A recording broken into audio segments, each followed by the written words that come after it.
Good morning, good afternoon, good evening, good grief, it's Charlie Brown. No, I don't know. Listen, you're listening to Those Are the Days, two loiterers in the cinema lobby of life. And we're just tearing down Owen Wilson's posters one by one.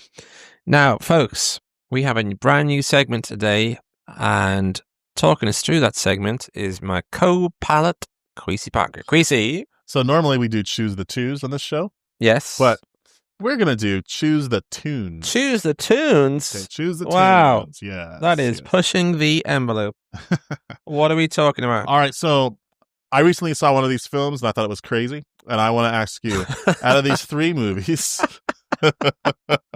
okay, what would you choose? Which one would you choose? Fritz the Cat? Yeah. Heavy Traffic? Or Coonskin? Oh, I'm glad you did this segment, not me. All right. Well, so tell the listeners what the theme there is. Theme is Ralph Bakshi. Yeah. Animated films. Right. Okay.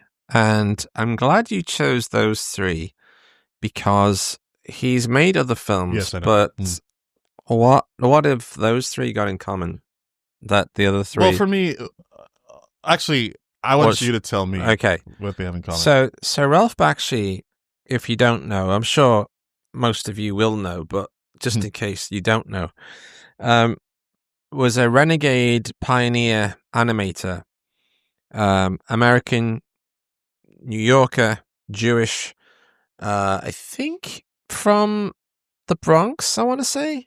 Bronx or Queens, I think. One of the two. I want to say Bronx. Yeah. Anyway, I don't know. I can look it up. I don't know. But anyway, a true New Yorker. And absolutely 100% devoted to the art of animation. And there's only a few other people in the world who I can say are as equally as devoted as Ralph Bakshi. Everyone knows of the Fritz the Cat. That's the most famous one. Yeah.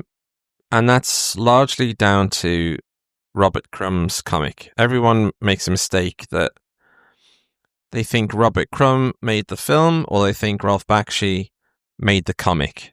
And they didn't. Robert Crumb created the comic, had a big hit with that in the 60s. Ralph Bakshi made a film out of it, and Robert Crumb hates the film. Okay.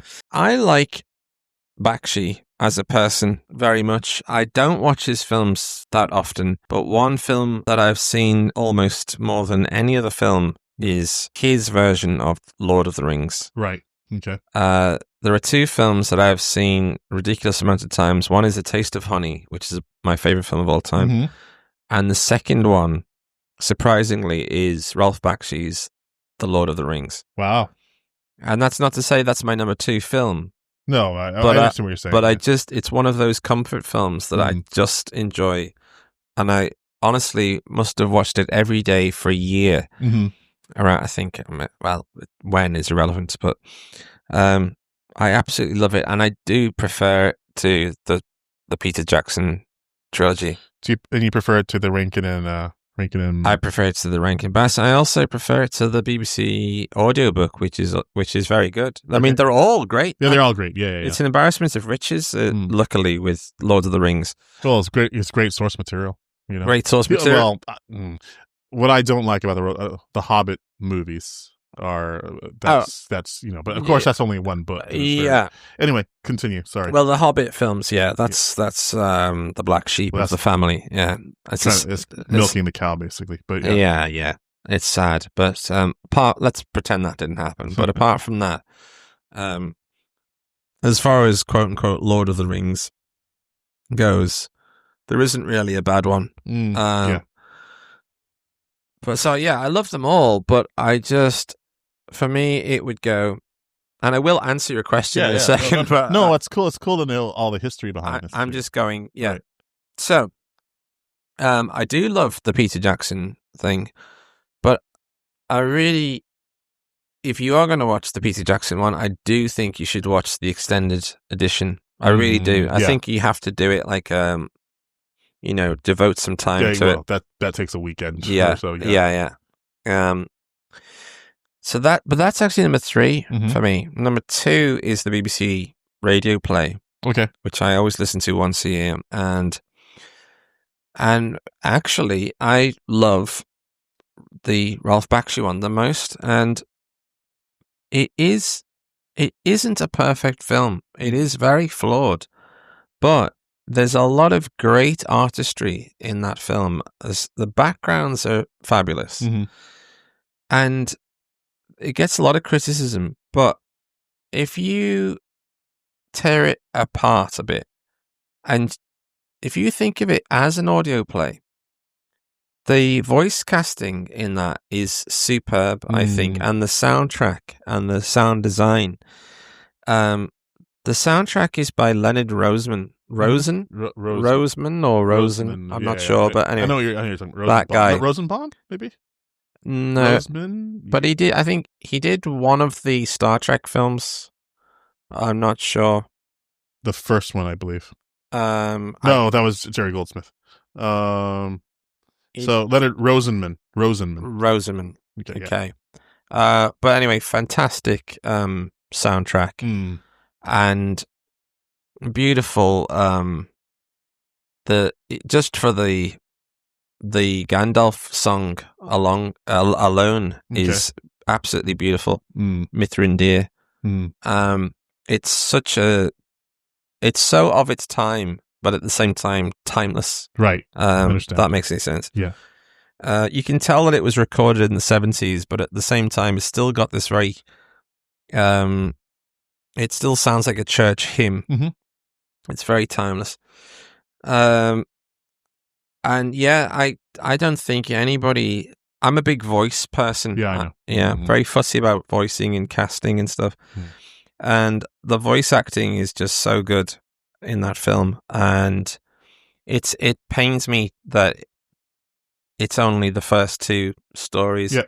But it's a really great.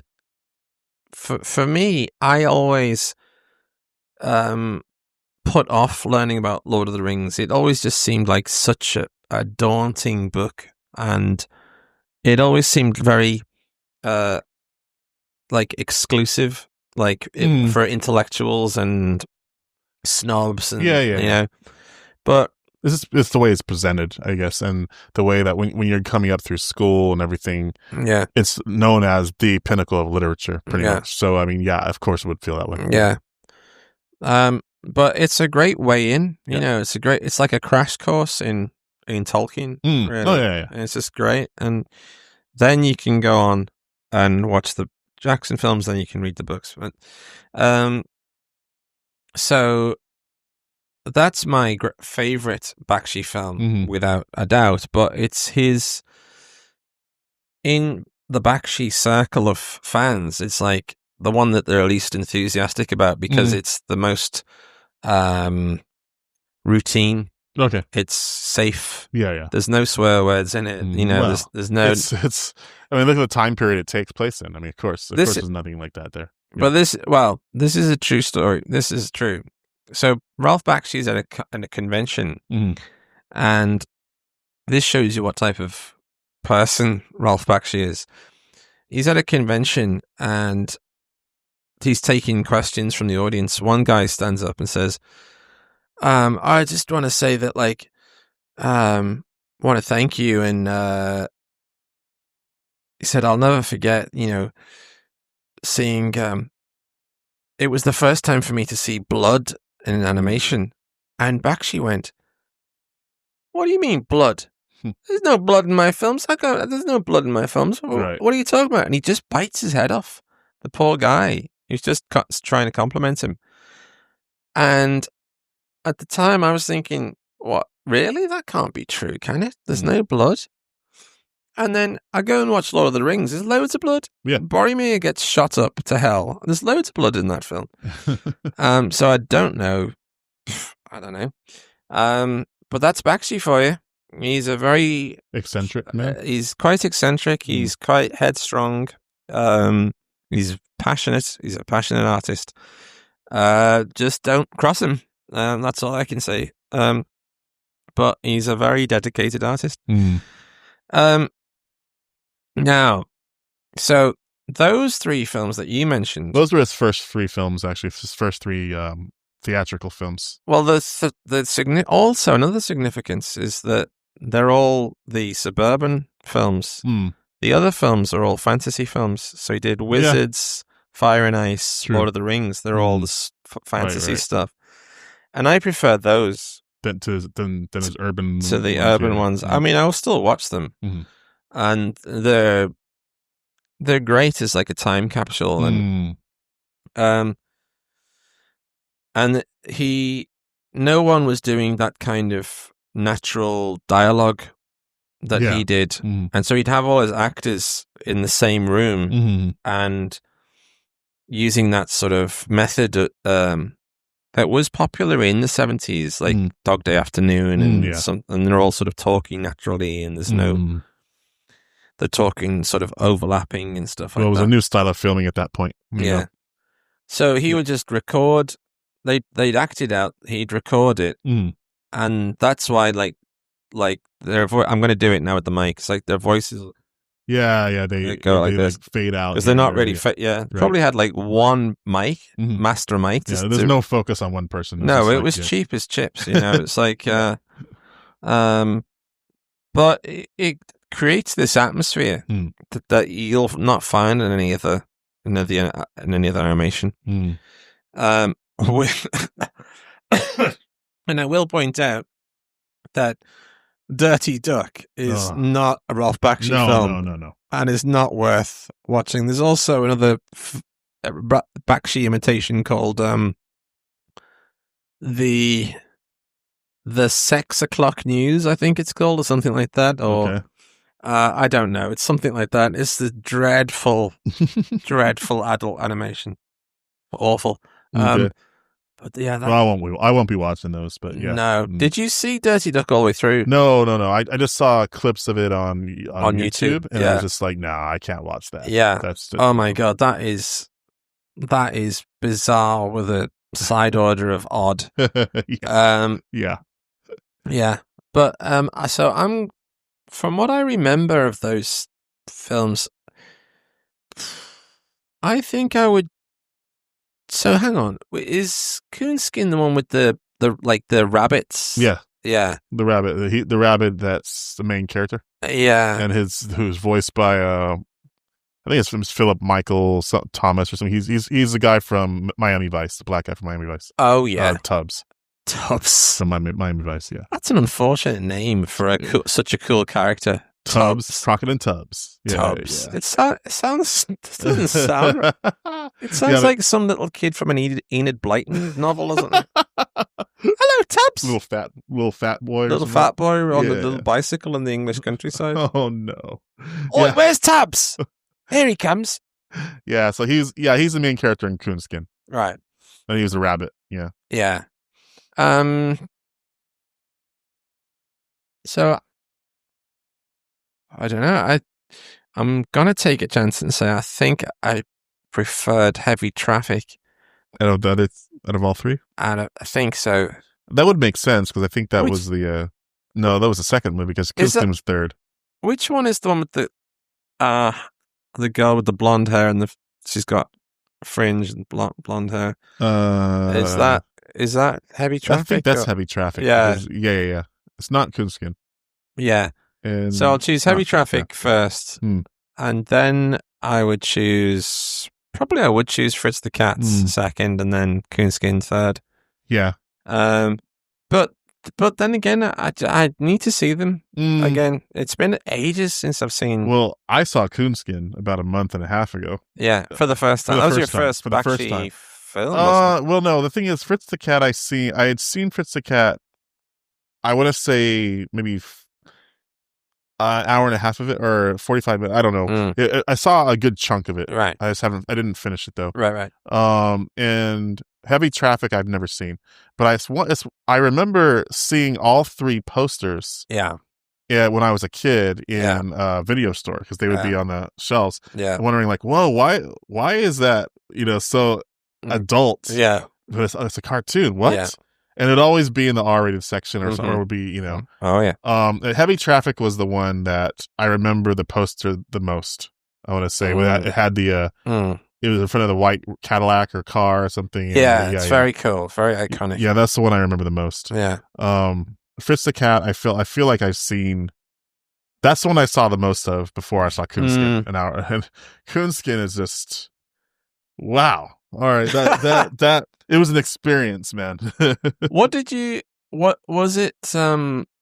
Because as a fan of all things 70s and New York and I don't know, was the soundtrack funky? Like, yeah, it was actually, but I don't think it was written by. There were some tracks in there that I was just like, okay, wow, that's cool, that's cool. I remember the end credits. I was trying to find out what that was, but I couldn't find it. I was trying to Shazam it and everything, but it didn't work. Right. Then, but yeah, it had some good music. It had some. The characters were,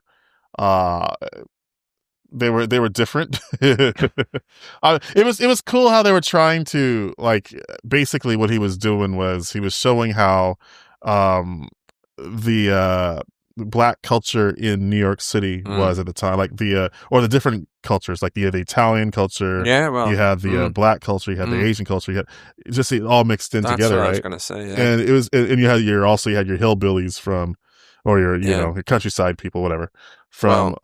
And it was good to show them as not as they are, but more of, like, for example, the black guy, the Philip Michael Thomas, his main character is a rabbit. Barry White, is also in the movie too. His main character is a bear, right? I've forgotten that. Yeah, and then they show them, and like there's they show like fairies. There's fairies in there, and there's like it's really cool, the imagery he actually used to portray certain people. Yeah, like there were mice in there, and or rats, I should say. And it was just really wild. But then he would also integrate like live action. Or he would have like, and I'm sure that's one of his staples. I'm sure, is he'd have backgrounds that would be real, right, reality. Right. It shows the borough of New York, or it shows and they have the cartoon characters in front, acting it out, whatever it is. I thought that was pretty innovative. Yeah. In my opinion. Oh yeah. It was just wild. It was an experience I didn't expect. I was like, okay, I was just thinking it's this cartoon. That was it. I would love to actually get all of those films, those quote unquote animation for adult films of that era, because I'm fascinated by those. I always try and get those. And as a animation nutcase of the 80s and 90s, you'd meet a like-minded person and you'd always have the same conversation of like, oh, why can't we get it in the West? How come Japan always has the they cool get stuff, right? They just get it right from the get-go. Yeah. And they've always been making stuff for every age you can possibly think of. Right. And it always seemed like we had nothing. But what is funny looking back is that if you were to collect every adult animation film made in the West, you would have a fair amount there. And the thing is, a friend of mine who I used to study at uni with, this is a true story, by the way. I used to study with this French guy called Robin. We respected the hell out of each other because we were the only ones who were taking the course seriously. And really gung-ho, but he was more gung-ho about Japanese animation. And I liked it and he loved it. Okay. Right? Yeah. And then we graduate, we go our separate ways. Then I moved to Japan. First of all, I lived in a place called Chiba, an area of Japan called Chiba, which is next door to Tokyo. Then I moved to central Tokyo in a place called Koenji, which is like Greenwich Village. Right. And I start taking Japanese lessons at a community center. And one day, who do I see across the table? Robin. Yeah. I couldn't believe it. And I was That's cool. damn. Well, there you go. So then we went to an izakaya, which is like a restaurant, and we're talking about, and he said, "Fuck, man, my head is being kicked all the time. Even if I saw one episode of every show, I'd never see it. I'd never live long enough to see." That's true. And I was like, yeah, that's crazy facts. So just think about that. Like, he couldn't live long enough to see every anime ever made. No. They said it would be impossible, even if it was just one episode. Oh, yeah. It is such a weird thing to think about. Well, it's weird to think about. It's not just with that. It's with so many different things in our media. Is like, well, like, yeah, but if you said movies, you'd be like, oh, well, yeah, naturally, you know. But anime, yeah. But you think just Japanese animation, you think, God, it can't be. Well, yeah, of course, there are that many.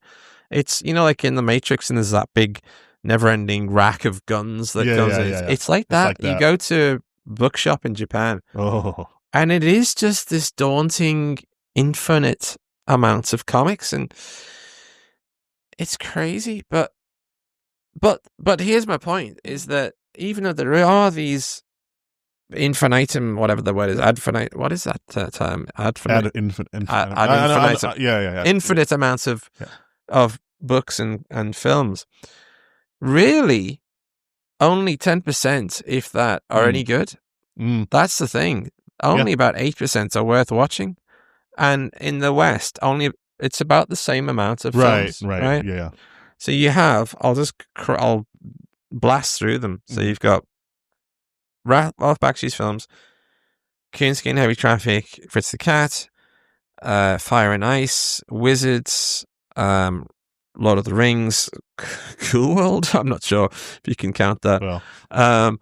Then you've got Rock and Rule. Then you've got Heavy Metal. Then you've got Fantastic Planet. Time Masters. What's the other one I'm thinking of? Gandahar Light, which is also called Light Years in America. Akira is worth putting on that list. Oh no, but that's not the West. Sorry, that's Japan. Then in the West. Oh yeah, Plague Dogs, Watership Down. When the Wind Blows, which is the more adult film of the creative. That's Raymond Briggs, the guy who created The Snowman. All right. Okay. Yeah. If you haven't seen that, oh my God, that's dark. Yeah. All his films are great, though. Yeah, and that's all I can think of right now. But that's still a lot, though. Yeah. So you don't realize that there's actually that many. It's like, wow, and they're all basically the same kind of era too, right? I know that Gandahar. I know definitely about Gandahar, and those are the same, like 70s. And you could also argue that the Yellow Submarine is also more aimed towards teens than it is anybody else. Yeah, it's more from the 70s to the early 90s. Yeah. But from between the 70s and 80s, there's these great analog pieces of, these adult animations that were just labors of love, really. Yeah. Blood, sweat and tears. Right. Yeah. Oh, and shout out to my hero Richard Williams, who was the artistic director of Who Framed Roger Rabbit. And he did The Cobbler and the Thief, which isn't technically for adults, but check that out if you can. And he also did the animated version of A Christmas Carol, the 80s realistic looking thing, very, very cool design. And he also did Ziggy's Christmas. Christmas. So, yeah. Anyway, that was our little introduction to our new segment, which is called Choose the Tunes. That was our conversation, and those were the days. We'll catch you tomorrow in our next episode.